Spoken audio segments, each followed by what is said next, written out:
So I've been asked to do a poetic provocation, but before I begin, I invite you all to take a deep breath in and inhale the privilege of being in my presence today.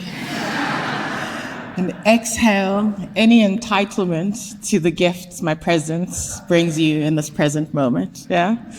I come before you not as an expert in anything, but as an anointed daughter of the African soil found at the cradle of humankind. I come as the original keeper of stories, the ones they buried but could not kill. And so I ask you to listen, not just with your ears, but with the memory held deep in your bones, held deep in your blood. For the story of wealth begins with the body. Long before there were markets, before there were stocks, before there were banks, there was the land, the river, the sun. And wealth, beloveds, was the abundance of the earth. It was the song of the harvest. It was the hands that tilled the soil. It was the joy of enough. But then came the colonial lust for conquests, taking, the grabbing.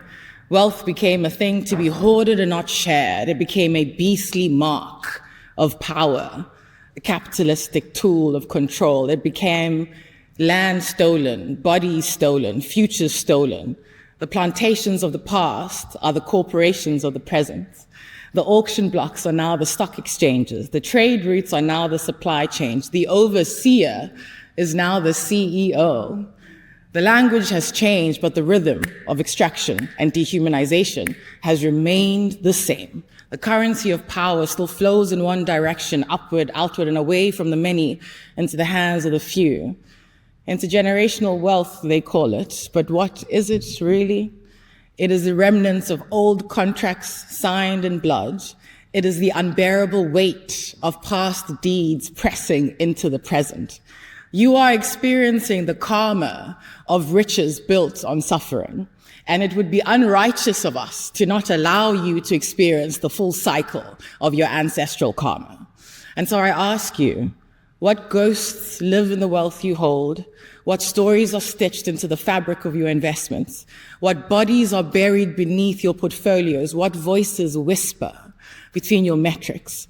What of the ecosystems too complex to be captured by your charts? What of the sacred that resists commodification? Can you stand in the messiness of it all? Can you hold what cannot be scaled? Can you risk not just your funds, but your egoic frameworks, your fragile feelings? You who are the most powerful, are you truly able to share your power and privilege, a sharing that is required for systems change? And while you think about that, understand you will name me in this room. You will name me. She, mother, earth, womb from whence you came, tomb to which you will return. You will name me in this room. You will recall the reverence for life that we have forgotten. This is not a game. This is not a fire drill. You will remember, you must remember to name me. Heed this call and name me in the fine print of emerging, regenerative future economic possibilities. For I am not a bottom line, nor am I a footnote to be forgotten. I am not a DEI variable to be adjusted for. I am the mother of every market you have ever and will ever build. So name me in this room. And while you remember to say my name, unfrown your brow, unclench your jaw, unarmor your hearts, and unfist your hands. Because remember, my loves, there's no systemic impact without deep intimacy. There's no transformation without relational tenderness. And there's no future without her. She, mother, earth, womb from which we all come, tomb to which we will all return. Name her, and may it all be well. Thank you.